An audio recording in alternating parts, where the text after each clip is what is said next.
ಕಬ್ಬಿಣಾಂಶದ ಕೊರತೆಯೇ ರಕ್ತಹೀನತೆ. ಬಹುಶಃ ಈ ಹೆಸರನ್ನ ಎಲ್ಲೋ ಕೇಳಿರಬಹುದು. ಇದು ಪ್ರಪಂಚದಲ್ಲೇ ಅತ್ಯಂತ ಸಾಮಾನ್ಯವಾದ ಪೌಷ್ಟಿಕಾಂಶದ ಕೊರತೆ. ಆದರೆ ಇದನ್ನ ಹೆಚ್ಚಾಗಿ ಗಂಭೀರವಾಗಿ ಪರಿಗಣಿಸೋದೇ ಇಲ್ಲ. ಇದು ಕೇವಲ ಸುಸ್ತು ಅಷ್ಟೇ ಅಲ್ಲ, ಅದಕ್ಕಿಂತ ಬಹಳ ದೊಡ್ಡದು. ಬನ್ನಿ ಇದರ ಬಗ್ಗೆ ಇನ್ನಷ್ಟು ಆಳವಾಗಿ ತಿಳಿದುಕೊಳ್ಳೋಣ. ದಿನವಿಡೀ ಸುಸ್ತು, ಎಷ್ಟು ನಿದ್ದೆ ಮಾಡಿದ್ರೂ ಸಾಕಾಗ್ತಿಲ್ಲ ಅನ್ನೋ ಅನುಭವ ಆಗ್ತಾ ಇದೆಯಾ? ನಮ್ಮಲ್ಲಿ ತುಂಬಾ ಜನ ಇದು ಓವರ್ ವರ್ಕ್ ಅಥವಾ ನಿದ್ದೆ ಸರಿಯಿಲ್ಲದೆ ಇರೋದ್ರಿಂದ ಅಂತ ಅನ್ಕೋತೀವಿ.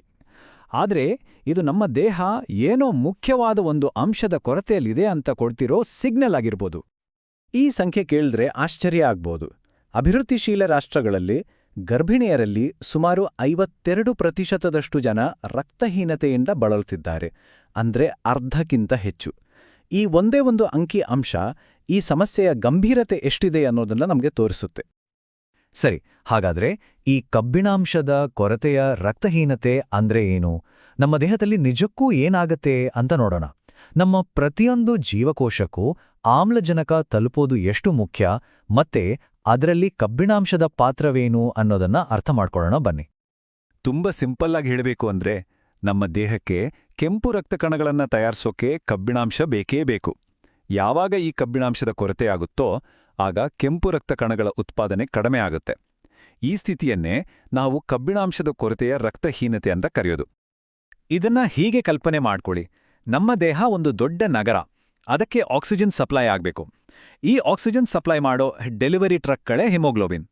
ಈ ಟ್ರಕ್ಗಳನ್ನ ಮಾಡೋಕೆ ಬೇಕಾಗಿರೋ ಮುಖ್ಯ ಕಚ್ಚಾ ವಸ್ತುನೇ ಕಬ್ಬಿಣ. ಸೊ ಕಬ್ಬಿಣಾಂಶ ಕಮ್ಮಿ ಆದ್ರೆ ಏನಾಗುತ್ತೆ? ಟ್ರಕ್ಗಳ ಸಂಖ್ಯೆ ಕಡಿಮೆ ಆಗುತ್ತೆ, ಅಥವಾ ಇರೋ ಟ್ರಕ್ಗಳು ತುಂಬಾ ಚಿಕ್ಕದಾಗಿರುತ್ತೆ. ಇದರಿಂದ ನಗರದ ಪ್ರತಿಯೊಂದು ಮನೆಗೂ ಆಕ್ಸಿಜನ್ ಸರಿಯಾಗಿ ಡೆಲಿವರಿ ಆಗೋದಿಲ್ಲ. ಇಲ್ಲಿ ನೋಡಿ, ಒಂದು ಕಡೆ ಆರೋಗ್ಯಕರ ರಕ್ತ, ಇದರಲ್ಲಿ ಕೆಂಪು ರಕ್ತ ಕಣಗಳು ದಟ್ಟವಾಗಿ ಆರೋಗ್ಯವಾಗಿವೆ. ಇನ್ನೊಂದು ಕಡೆ ರಕ್ತಹೀನತೆ ಇರೋ ರಕ್ತ, ಇದರಲ್ಲಿ ಕೆಂಪು ರಕ್ತ ಕಣಗಳು ಸೈಜ್ನಲ್ಲೂ ಚಿಕ್ಕದಾಗಿವೆ, ಸಂಖ್ಯೆಯಲ್ಲೂ ಕಡಿಮೆ ಇವೆ, ಮತ್ತೆ ಬಣ್ಣ ಕೂಡ ಫೇಡ್ ಆಗಿದೆ. ಈ ವ್ಯತ್ಯಾಸ ನೋಡಿದ್ರೇನೆ ಗೊತ್ತಾಗತ್ತೆ ಯಾಕೆ ಆಕ್ಸಿಜನ್ ಸಾಗಾಟಕ್ಕೆ ತೊಂದರೆ ಆಗುತ್ತೆ ಅಂತ. ಹಾಗಾದ್ರೆ ಯಾಕೆ ಹೀಗಾಗುತ್ತೆ? ದೇಹದಲ್ಲಿ ಕಬ್ಬಿಣಾಂಶ ಯಾಕೆ ಕಡಿಮೆ ಆಗುತ್ತೆ? ಇದಕ್ಕೆ ಮುಖ್ಯವಾಗಿ 3 ಕಾರಣಗಳನ್ನು ನಾವು ನೋಡ್ಬೋದು. ಈ ಕಾರಣಗಳನ್ನು ಅರ್ಥ ಮಾಡ್ಕೊಂಡ್ರೆ ಇದನ್ನ ತಡೆಯೋದು ಮತ್ತು ಸರಿಪಡಿಸೋದು ಎರಡೂ ಸುಲಭವಾಗುತ್ತೆ. ಮೊದಲನೇದು, ನಾವು ತಿನ್ನೋ ಊಟದಲ್ಲಿ ಸಾಕಷ್ಟು ಕಬ್ಬಿಣಾಂಶ ಇಲ್ದಿರೋದು. ಎರಡನೇದು, ದೇಹದಿಂದ ರಕ್ತದ ನಷ್ಟವಾಗೋದು. ಉದಾಹರಣೆಗೆ, ಮಹಿಳೆಯರಲ್ಲಿ ಅಧಿಕ ಮುಟ್ಟಿನ ಸ್ರಾವ ಅಥವಾ ಯಾವುದಾದ್ರೂ ಆಂತರಿಕ ರಕ್ತಸ್ರಾವ. ಮೂರನೇದು, ನಾವು ಕಬ್ಬಿಣಾಂಶ ಇರೋ ಆಹಾರ ತಿಂದ್ರೂ ನಮ್ಮ ದೇಹಕ್ಕೆ ಅದನ್ನ ಸರಿಯಾಗಿ ಹೀರ್ಕೊಳ್ಳೋಕೆ ಆಗ್ದಿರೋದು. ಇಲ್ಲೊಂದು ಇಂಟ್ರೆಸ್ಟಿಂಗ್ ವಿಷಯ ಇದೆ ಗೊತ್ತಾ? ಆಹಾರದಲ್ಲಿ 2 ಥರದ ಕಬ್ಬಿಣಾಂಶ ಇರುತ್ತೆ. ಮಾಂಸ, ಮೀನಿನಲ್ಲಿ ಸಿಗೋ ಹೀಮ್ ಕಬ್ಬಿಣವನ್ನ ನಮ್ಮ ದೇಹ ಸುಲಭವಾಗಿ ಹೀರ್ಕೊಳ್ಳುತ್ತೆ. ಆದರೆ ಪಾಲಕ್, ಬೀನ್ಸ್, ಕಾಳುಗಳಲ್ಲಿ ಸಿಗೋ ನಾನ್ ಹೀಮ್ ಕಬ್ಬಿಣವನ್ನ ಹೀರ್ಕೊಳ್ಳೋದು ಸ್ವಲ್ಪ ಕಷ್ಟ. ಇಲ್ಲೊಂದು ಟಿಪ್: ನಾನ್ ಹೀಮ್ ಕಬ್ಬಿಣ ಇರೋ ಆಹಾರದ ಜೊತೆ ವಿಟಮಿನ್ ಸಿ ಇರೋ ನಿಂಬೆಹಣ್ಣು, ಕಿತ್ಲೆಹಣ್ಣು ಸೇರಿಸಿ ತಿಂದ್ರೆ ಅದರ ಹೀರಿಕೊಳ್ಳುವಿಕೆ ಜಾಸ್ತಿ ಆಗತ್ತೆ. ವಿಶೇಷವಾಗಿ ಸಂತಾನೋತ್ಪತ್ತಿ ವಯಸ್ಸಿನ ಮಹಿಳೆಯರಲ್ಲಿ ಅಧಿಕ ಮೊಟ್ಟಿನ ರಕ್ತಸ್ರಾವ ಮತ್ತು ಗರ್ಭಾವಸ್ಥೆಯಲ್ಲಿ ಮಗುವಿನ ಬೆಳವಣಿಗೆಗೆ ಹೆಚ್ಚಿನ ಕಬ್ಬಿಣಾಂಶ ಬೇಕಾಗೋದು ಈ ಸಮಸ್ಯೆಗೆ 2 ಪ್ರಮುಖ ಕಾರಣಗಳಾಗಿವೆ. ಈ ಚಾರ್ಟ್ ಅದನ್ನೇ ಸ್ಪಷ್ಟವಾಗಿ ತೋರಿಸ್ತಾ ಇದೆ. ಸರಿ, ಕಾರಣಗಳ ಬಗ್ಗೆ ಮಾತಾಡಿದ್ವಿ. ಈಗ ಇದರ ಲಕ್ಷಣಗಳೇನು ಮತ್ತೆ ಇದಕ್ಕೆ ಪರಿಹಾರವೇನು ಅನ್ನೋದರ ಬಗ್ಗೆ ನೋಡೋಣ. ಇದನ್ನ ಹೇಗೆ ಪತ್ತೆ ಹಚ್ಚಬಹುದು ಮತ್ತು ಯಾವೆಲ್ಲ ಚಿಕಿತ್ಸೆಗಳು ಲಭ್ಯವಿದೆ ಅನ್ನೋದನ್ನ ತಿಳಿಯೋಣ. ಸಾಮಾನ್ಯ ಲಕ್ಷಣಗಳು ಅಂದ್ರೆ ನಿರಂತರ ಸುಸ್ತು, ಸ್ವಲ್ಪ ನಡೆದ್ರೂ ಉಸಿರುಕಟ್ಟಿದ ಹಾಗೆ ಆಗೋದು, ಹೃದಯ ಜೋರಾಗಿ ಬಡಿದುಕೊಳ್ಳೋದು, ಚರ್ಮ ಬಿಳಿಚ್ಕೊಂಡ ಹಾಗೆ ಕಾಣೋದು ಮತ್ತು ತಲೆನೋವು. ಇವೆಲ್ಲ ನಿಧಾನವಾಗಿ ಶುರುವಾಗೋದ್ರಿಂದ ನಾವಿದನ್ನ ದೈನಂದಿನ ಒತ್ತಡ ಅಂತ ಅನ್ಕೊಂಡು ನಿರ್ಲಕ್ಷ್ಯ ಮಾಡೋ ಸಾಧ್ಯತೆನೇ ಹೆಚ್ಚು. ಆದ್ರೆ ಕೆಲವೊಂದು ಲಕ್ಷಣಗಳು ತುಂಬಾನೇ ವಿಚಿತ್ರವಾಗಿರತ್ತೆ, ಕೇಳಿದ್ರೆ ಆಶ್ಚರ್ಯ ಆಗ್ಬೋದು. ಉದಾಹರಣೆಗೆ, ಮಂಜುಗಡ್ಡೆ, ಮಣ್ಣು, ಸೀಮೆ ಸುಣ್ಣದಂತಹ ಆಹಾರವಲ್ಲದ ವಸ್ತುಗಳನ್ನ ತಿನ್ಬೇಕು ಅಂತ ಅನ್ಸೋದು. ಇದಕ್ಕೆ ಪೈಕಾ ಅಂತ ಕರೀತಾರೆ. ಅಥವಾ ಉಗುರುಗಳು ಚಮಚದ ಥರ ಬಗ್ಗಿರುವುದು, ನಾಲಿಗೆ ತುಂಬಾ ನುಣುಪಾಗಿ ಕಾಣೋದು ಕೂಡ ಇದರ ಲಕ್ಷಣಗಳಾಗಿರಬಹುದು. ಒಳ್ಳೆ ಸುದ್ದಿ ಏನು ಅಂದ್ರೆ ಇದರ ಪತ್ತೆ ಮತ್ತು ಚಿಕಿತ್ಸೆ ತುಂಬಾ ಸರಳ.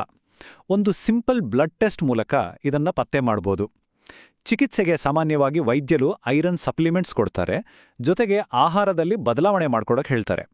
ಮುಖ್ಯವಾಗಿ ಇದು ಮತ್ತೆ ಬರದೇ ಇರೋ ಹಾಗೆ ನೋಡ್ಕೊಳ್ಳೋಕೆ ಇದರ ಮೂಲ ಕಾರಣ ಏನು ಅಂತ ಕಂಡುಹಿಡಿದು ಅದಕ್ಕೆ ಚಿಕಿತ್ಸೆ ಕೊಡೋದು ಬಹಳ ಮುಖ್ಯ. ಇದು ಬರೀ ಸುಸ್ತು ಅಥವಾ ಆಯಾಸಕ್ಕೆ ಸೀಮಿತವಾದ ವಿಷಯ ಅಲ್ಲ.